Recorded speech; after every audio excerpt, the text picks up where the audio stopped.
প্রতি মাসে বাংলাদেশের হাজার হাজার মানুষ অনলাইনে ভুয়া চাকরির বিজ্ঞাপনে ফাঁদে পড়ে সর্বোচ্চ হারাচ্ছে। আজকে আমি আপনাদের দেখাবো ফেসবুকে ভুয়া চাকরির বিজ্ঞাপন চেনার 7টা নিশ্চিত উপায়। পয়েন্ট নাম্বার 1, অস্বাভাবিক বেশি বেতন। বিজ্ঞাপনে লেখা থাকে কোনো অভিজ্ঞতা ছাড়াই মাসে 50,000 থেকে 1 লক্ষ টাকা আয় করবেন। এটা দেখলেই সতর্ক হন, বাস্তবে এরকম কোনো চাকরি হয় না। পয়েন্ট 2, যোগাযোগের ঠিকানা নেই বা শুধু হোয়াটসঅ্যাপ নাম্বার থাকে কোম্পানির ঠিকানা হিসেবে।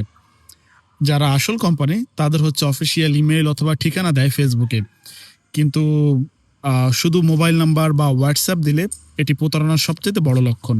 পয়েন্ট 3 নাম্বার, আবেদনের আগেই টাকা চাইবে।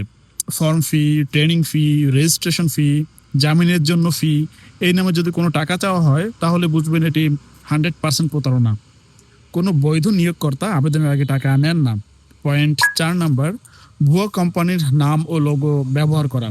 প্রতারকরা বড় কোম্পানির নাম অথবা লোগো নকল করে, যেমন গ্রামীণ ফোন, বিডি জবস বা ব্রাক রিক্রুটমেন্ট 2026, এগুলো দেখলে সেই কোম্পানির অফিসিয়াল ওয়েবসাইটে গিয়ে যাচাই করেন।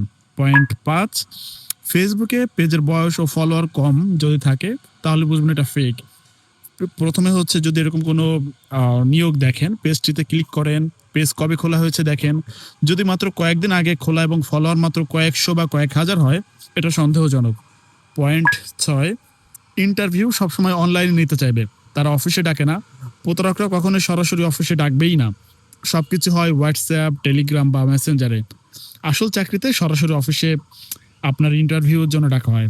পয়েন্ট 7, তাদের বিজ্ঞাপনে বানান ভুল ও অপেশাদার ভাষা বিজ্ঞাপনে দেখবেন, যেমন ভাঙা বাংলা বা হিন্দি মিশ্রিত ভাষা থাকলে এটা ভুয়া হওয়ার সম্ভাবনা সবচেয়ে বেশি। সুতরাং প্রতারণার শিকার হলে সঙ্গে সঙ্গে নিকটস্থ থানায় অভিযোগ করেন অথবা সাইবার হেল্পলাইনে সহযোগিতা নিন। প্রমাণ হিসেবে স্ক্রিনশটগুলো রেখে দিন। আপনি বা আপনার পরিচিত কেউ কি এরকম প্রতারণার শিকার হয়েছেন কিনা কমেন্টে জানান। বাই।